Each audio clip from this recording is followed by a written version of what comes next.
Okay, our last speaker, Professor Bracha from University of Haifa, a functionalist linguist and discourse analyst from the Department of Hebrew Language at the University of Haifa, works on pragmatics and interaction, recently began working on pragmatics of AI, and is currently editing a special issue on trusting artificial others with Professor Kirsten Fisher. Hi, everyone. I see that you're recording. Is this being recorded? Oh, goodness. Okay. So, good afternoon.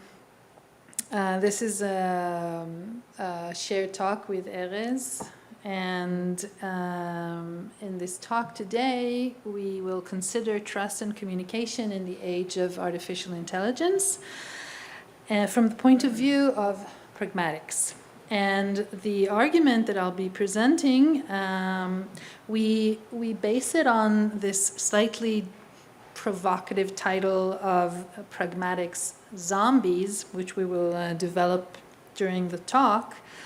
And we actually ask you to engage in a kind of a thought experiment and ask what happens when an artificial system behaves as if it understands pragmatic meaning while lacking the kinds of experience, embodiment, and intentionality that ground human communication. So the short and long of it is this. Given that artificial intelligence systems can communicate fluently and can often respond in pragmatically appropriate ways, what would we make of this fluency? Okay. So we will move through 7 stations in presenting our argument regarding this issue. First, we will begin with pragmatics in context and with the distinction between human pragmatics and mechanical pragmatics. And second, we will look at contemporary large language models and ask what kinds of pragmatic competence they already seem to display. Then we will introduce the idea of pragmatics-zombies, systems that can mimic pragmatic behavior without human-like consciousness or intentionality. And then we will turn to trust and ask why is functional performance not the same as trustworthiness? Then we will consider what an optimal pragmatics for human-AI interaction would need to satisfy, and introduce abstract pragmatics as a broader theoretical framework. Finally, we will try and sketch what we call H2AI pragmatics, a possible human-to-AI pragmatics. And so let's begin with pragmatics in the familiar sense of linguists and discourse analysts and pragmaticians. Meaning in context. So when we talk about human communication, when we talk about pragmatics, we mean we talk about the differentiation between what we say and what we mean. So this to talk about what is said is not the same thing as to talk about what is meant. So if I say, do you know what time it is? I'm not asking for a yes or no question. I'm not asking you to say, yes, I know what time it is. I'm actually asking for the time. And if I say it's cold in here, I'm probably asking that someone either close the AC system or bring me a coat or a blanket or something of that nature. And this is the domain of pragmatics: conversational implicature, presupposition, speech acts, deixis, and the many ways in which interpretation depends on context, shared assumptions, social relations, and the situation of use. And human pragmatics is very rich, it is context dependent, and it is tied to intentionality, experience, and embodied social life. Already in 1966, Zemanek distinguishes this kind of pragmatics from what he calls mechanical pragmatics, which can reproduce some of the same functional effects, but through pattern recognition and functional mimicry rather than inner life or social life. This distinction already raises the main question that we are trying to address in our collaborative work. So human-to-human pragmatics is not just this list of phenomena that we have here on the slide. It carries assumptions about the kinds of beings that participate in the exchange, namely someone with intentions, experience, memory, vulnerability, and social accountability, etc., etc. And in light of this, we ask whether human-to-human pragmatics is actually the right framework for communication with non-human AI systems. So undoubtedly, contemporary large language models can do many things that look pragmatically sophisticated, and they will only get better at what they do. They often resolve indirect requests, they can track context, they manage reference, they produce repairs. So if someone asks, what did you say? I'll repair, they do the same thing.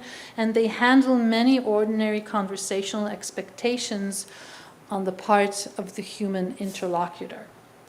And recent studies show that multimodal systems can also use images and visual context, which allows the system to produce some form of deictic reference and visual humor, etc. There are really striking results on some theory of mind tasks. So the idea that the other participant has a mind of their own. For example, some models perform well on false belief scenarios, where success seems to require tracking what another person knows or believes. But these abilities are not stable in the way human pragmatic competence is. So slight rephrasing can cause dramatic performance drops in the LLMs. Some implicatures, especially manner implicatures, remain difficult for them to process. And even when performance is good, the system's intersubjectivity is textual rather than experiential, which is a very significant difference. So what is this pragmatic competence that large language models show? It is a functional pragmatic competence.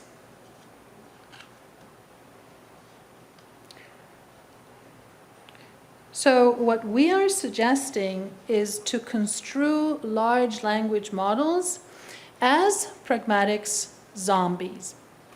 The term adapts the philosophical zombie thought experiment. So a philosophical zombie behaves like a human being, but lacks phenomenal consciousness. There is no inner subjective experience, no qualia, no what it is like to be it. A pragmatic zombies is the communicative version of this idea. It is a system that can functionally employ human-like pragmatics while lacking subjective experience. It lacks also genuine intentionality and embodied cognition, of course. So let's consider an analogy from from an experiential domain, what we call the cookie analogy. So imagine a human and a zombie both reaching for a cookie placed in front of them.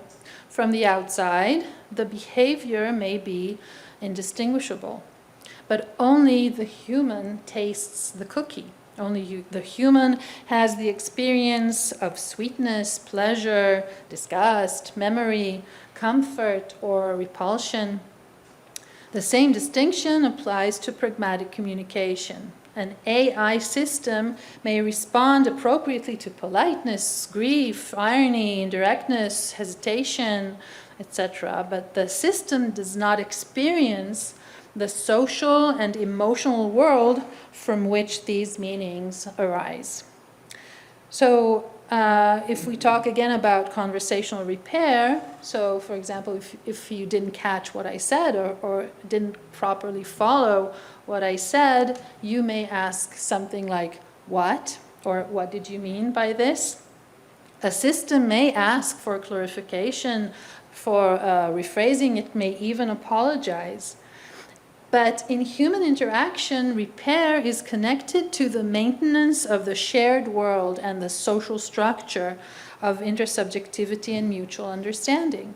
With Pragmatics-Zombies, repair will be performed without any underlying intersubjective orientation.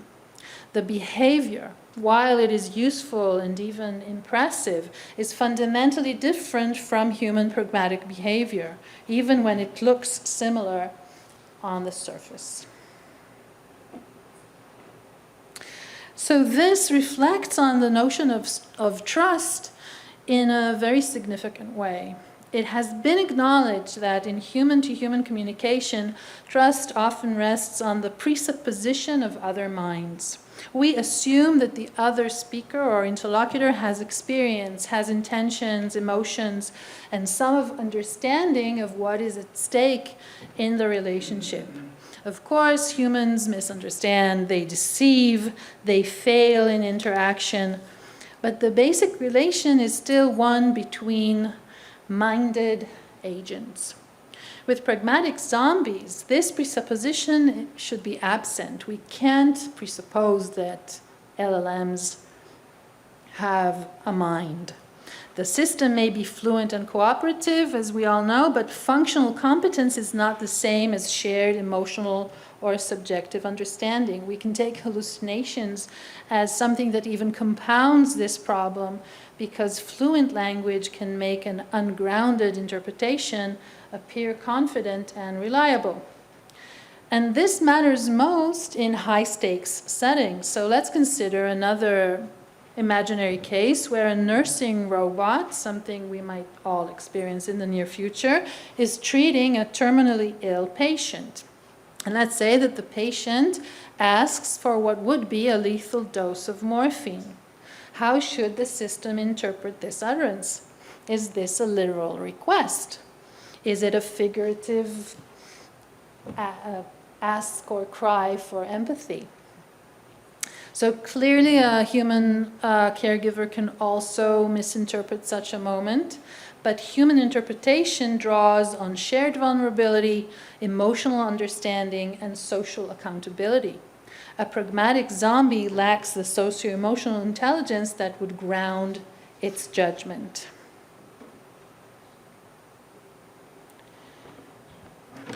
So the consequences of this, we suggest, is the question whether human-to-human pragmatics is the right target for artificial intelligence at all.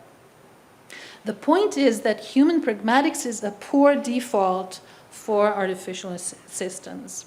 We are in fact forcing human pragmatics on a non-human predictive system, as if its communicative behavior were grounded in the same assumptions that organize human-to-human interaction.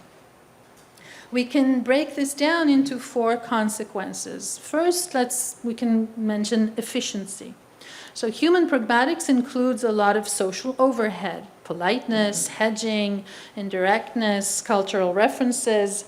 These are meaningful for humans, but this may create unnecessary computational and ecological cost when the interaction is primarily task-oriented. And we can also talk about robustness. So AI systems can misunderstand while still responding confidently. Humans often lack reliable cues for detecting this kind of misunderstanding because the surface of the interaction remains fluent. Third, we have predictive power. Human-like fluency can lead users to overestimate what the system knows, what it understands, or what it intends.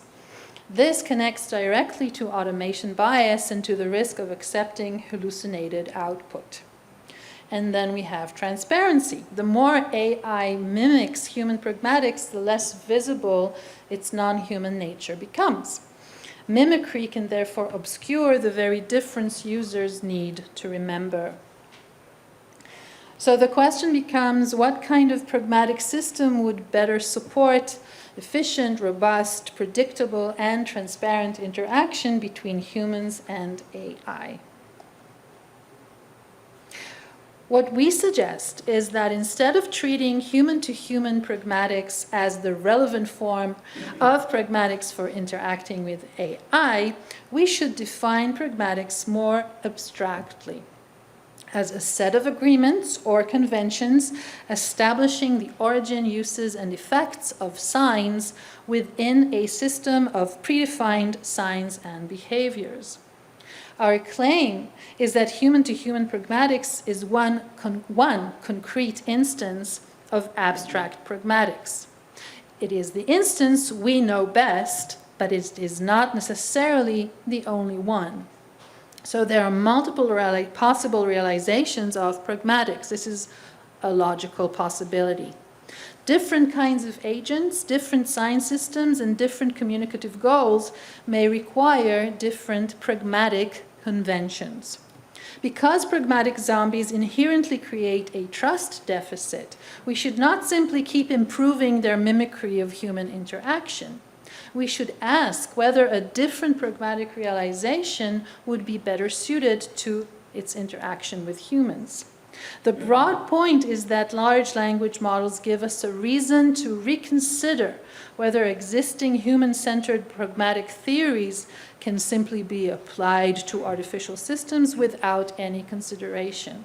Should we, in fact, treat non-human systems as we would treat successful or failed human interlocutors? So to illustrate our point, we consider a few different pragmatic systems. Human-to-human pragmatics is the familiar case, as I've said. Social cues, pragmatic maxims, embodied context, the idea of collaboration, shared emotional and cognitive life, and ordinary assumptions about intention. Animal communication provides us with another kind of system. So alarm calls and waggle dances represent communicative behaviors that are limited and ecologically grounded. They involve signs, they involve use, they involve effects and coordination between social actors. And machine-to-machine communication is a third possibility. We can imagine possible systems where signs may not be symbolic in the human sense. At the same time, they may be signals that directly affect the behavior of other systems, including emergent vocabularies or gradient field signaling. In light of this, we ask, what would be human-to-AI pragmatics? What would a pragmatic system designed for the specific relation between humans and artificial systems look like? The guiding idea is that AI should be designed not as a human mimic, but rather as a trustworthy collaborative tool, given its inherent untrustworthiness.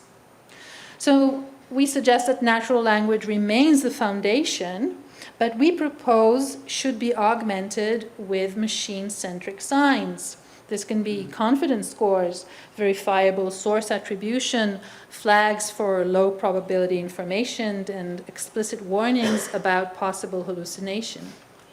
But we need to be careful, because the solution is not simply more explanation. As current research shows, explanations can create a feeling of understanding without actually improving judgment. In some cases, they may even increase misplaced reliance. So the point is not to ask the system to narrate its inner reasoning, like what ChatGPT is doing right now, in a human-like way.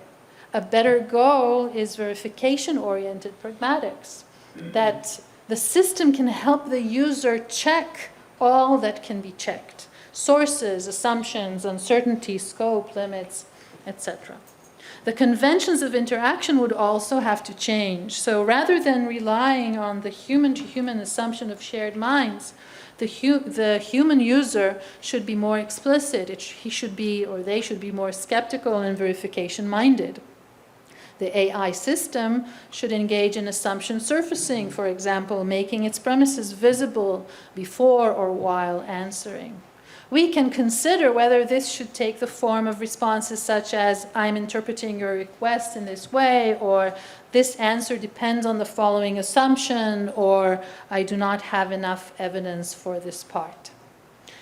That is, the behavioral goal should also change. Rather than supporting social rapport, which is irrelevant, we could aim to form clarity, verifiability, and trustworthy task completion.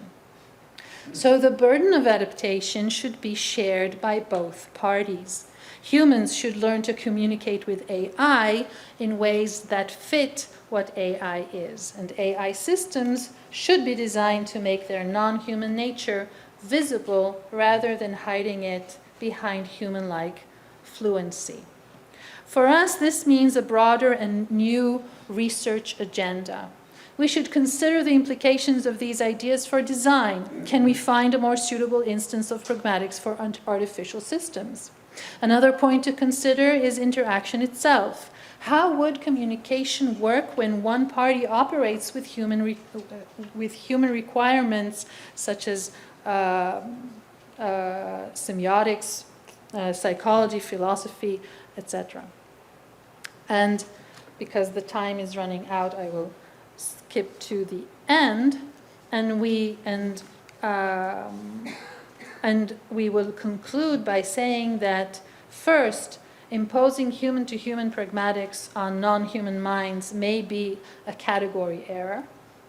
The point is not that AI cannot imitate human pragmatics. The point is that imitation may reinforce the wrong model of the communication relation. Second, the notion of abstract pragmatics opens a conceptual space for multiple legitimate pragmatic systems. Third, human to AI pragmatics should prioritize trust, transparency, and verifiability over social rapport. And more specifically, it should support appropriate reliance through verification rather than creating a feeling of understanding through human-like explanation.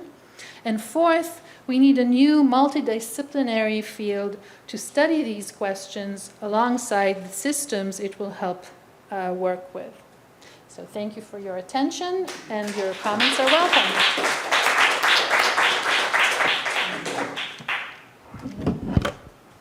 Questions, last for the day.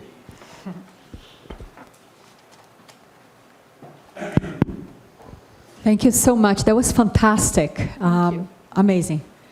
My question is, why did we not start like that?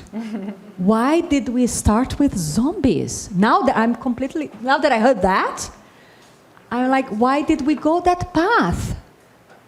Trying to, mimicry, to imitate humans. Do you assume intentionality in this? I don't know. Designers? I'm now puzzled by it. Yeah, if you think you see AI as a tool, the way you explained, and I can answer this from. Okay, before I transitioned to Hebrew language from communication sciences and disorders. So I'm a linguist who works with various types of populations, and I was teaching for many years in communication sciences and disorders, which is a department that works with children and adults who have any kind of interference with the typical communicative process. So for example, it can be hearing aids. So for example, if you don't hear correctly, that causes a communicative problem. It can be stuttering, it can be aphasia, if you know what aphasia is, and it can be autism, spectrum disorders. The word, I don't like disorders, but let's say that's the name of the phenomenon. And one thing that was very, very typical of students in and also practitioners in communication sciences and disorders, and I'm emphasizing this on purpose, is that the assumption of the clinician is always that the person in front of them is similar to them. This is a misconception that was very difficult for me to work with when I was teaching in communication sciences. So the idea, it's so fundamental to us as humans, the idea that you are actually understanding what I'm saying right now, which is from, it's a fallacy because you don't really understand in the sense of, full understanding, right? But we are really tuned to assuming that human communication looks like this. We can think if you are a dog owner or a cat owner, we call it humanizing the dog, or we assume that the dog has the same intention that we have. We assume that the dog is unhappy or sad, or when my dog looks at me like this, I'm sure that I don't. To maintain the idea that we don't actually understand our interlocutor is hard. So I can imagine, I don't develop these systems, right? But this is some of you guys, right? I can imagine how you get drawn into the idea that the interlocutor should look like you, right? So, something to think about. That was our point. You can ask him questions too, he's also.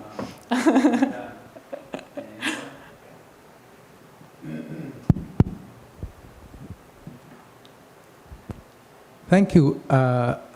I just had a talk suggesting a third element between the user and the system, particularly for things like ChatGPT, which would be like a gatekeeper. So I'm wondering whether something like that could kind of incorporate some of these goals. It's just an idea I had when you spoke, so I didn't think it through, but maybe you can suggest something? Like an AI monitoring the doesn't AI, necessarily have to be exactly AI, but computerized system. Spotting certain locutions and making interventions. So maybe it could be used as an educational tool. So maybe it can affect how the user treats the system. Maybe it can respond to certain things that the system does. So I'm just thinking that I raised this for other purposes, but I think maybe for such purposes it could also help with, I don't know. I think, oh, sorry. The difficulty, I agree, but there is a difficulty that I don't know how it would be, what would be required to deal with the following issue, which is why we're suggesting a new field of research in a way, which also involves actually studying how humans behave with the system, not just what the system looks like. And I know that there are studies along these lines already being done, but the issue here is this: we are, and this is again related to the question that was raised here. We as humans are very much tuned to interactional functions of language. So when we talk about functions of language, we can refer to something. So I can point to the chair and tell you that this is a purple chair, and let you understand what it is that I mean. I can relate to you when I'm talking, and there's also the metatextual or meta-linguistic function. We do not live in the meta. We live in the here and now, and as academics, we become more sensitive to meta functions because we can think about Something like what you're suggesting would require which I am for, right? Would require the layperson user to be very, very meta-aware of what's going on. And that's a challenge. That is a challenge. So I see I interpret you as a question. One moment, yeah. I was hoping that the system could make it simple to the user. But that's what I'm saying, that to point to meta-textual or meta-linguistic functions is not simple. That's what I'm saying, as a linguist working on. When you, and again, I'm drawing from my experience with communication science and disorders people that live in the meta, in the sense that they always think about what the person is saying, how the person is saying what they're saying, etc., etc. It's very difficult to connect both levels of right now I'm asking a question and also I'm thinking about asking a question. This is complex. It's not a straightforward process of creating this. It really requires a shift in thinking about things. Yes. Yeah. Maybe I'm following up on this. That actually within media studies and people looking at AI from other perspectives or borderline philosophy, like Mark Kokelberg has a very interesting paper about challenging the idea of deception Challenging the what? Idea of deception in AI human interaction. And he's talking there about, and also I think I would look at Taina Bucher about the algorithmic imaginary. So but in a different way. So what Kokelberg is saying is that actually when I interact with a computer, it's like I'm going, and he's building also on previous work from the 90s, like I'm going to a magic show. I would like to be deceived. My imagination is taking part of this interaction, and so it would be false for him. Is also a very Latourian actor network theory kind of guy. It would be false to try and structure the mechanism of this interaction around me. So just putting the H at the beginning of this interaction might be misleading for him. So that's just something to look at. Sure. Thank you for that. I can say that from our perspective, the idea that AI is deceitful is a fallacy. AI doesn't deceive. In order to deceive, there should be consciousness, there should be intention. We're talking about the providers deceiving us through anthropomorphizing AI. Oh, of course. Yeah. So some people, Yes, but some people would like to be deceived. yes, That's what you're and saying. some people would like. Well, Yes, there are many uses, and Yes, when normative people engage with AI companions, they know what they are, but they get some psychological benefits from that. Yes. So there are many uses, but I would say that some uses require. We know that it's a lie, you're to accept it. Exactly. Pretend to be human. And there's also something else, and this relates to the foundational aspects of human thought, right? So we abstract. So one of the things I worked a little on. Let me see if I. So, for example, if I were to click on this and it would transition me to a different page, you would call this a button, right? And this is a button, right? And originally, and this is studied in design, in industrial design. I worked with some people from there. When you have a button, you use it to connect. You connect two pieces of fabric, right? And through really interesting processes, we moved from whatever it was, a button, to this, because this is a button, from the very abstract metaphorical, in the very abstract metaphorical sense.